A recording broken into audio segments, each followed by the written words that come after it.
రాష్ట్రంలో గత 5 సంవత్సరాలు ముఖ్యంగా అక్రమ మద్యం ద్వారా గానీ ఎక్సైజ్ డిపార్ట్మెంట్ మొత్తాన్ని కూడా భ్రష్టు పట్టించారు. వాళ్ళ స్వార్థ కోసం వాళ్ళు కొన్ని కంపెనీలు సృష్టించి తప్పుడు బ్రాండ్ సృష్టించి ఆ బ్రాండ్ని ప్రజల మీద వదిలారు. దానివల్ల ప్రజల ఆరోగ్యం పోయింది, చాలా మంది ప్రాణాలు పోయింది. ఇది ఏదైతే వీళ్ళు చేసినటువంటి విధానం వల్ల గంజాయి పెరిగిపోయింది విపరీతంగా. ఈ రాష్ట్రంలో గంజాయి గానీ బయట ఇల్సిట్ లిక్కర్ గానీ సారా తాగి జంగారెడ్డిగూడెంలో దాదాపు 50-60 మంది చనిపోయారు.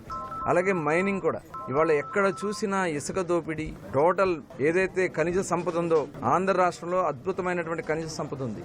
ఈ ఖనిజ సంపద ప్రజా అవసరాల కోసం ఉపయోగించుకోవాలా, ఆ వచ్చినటువంటి ఆదాయాన్ని ప్రభుత్వానికి జమ చేసుకోవాల్సినటువంటి పరిస్థితి ఉంటే సొంత ఖాతాలకి మళ్లించుకున్నారు. చాలా మంది న్యాయబద్ధంగా చేసినటువంటి వ్యాపారస్తుల్ని ఈ రాష్ట్రం నుంచి తరిమేశారు. తప్పకుండా ఈ ఇసుక వల్ల ఎంతమంది కార్మికులు రోడ్డున పడ్డారో, ఎంతమంది ప్రాణాలు పోగొట్టుకున్నారో మనం చూసాం. రాబోయే కాలంలో ఖచ్చితంగా మైనింగ్ ను కూడా టోటల్ 2 డిపార్ట్మెంట్స్ కూడా ప్రక్షాళన చేసి స్వచ్ఛమైనటువంటి పరిపాలన అందించడంలో మరి చంద్రబాబు నాయుడు గారు ఇచ్చినటువంటి అవకాశంతో ఖచ్చితంగా చేస్తారనే నమ్మకం, విశ్వాసం ఉంది.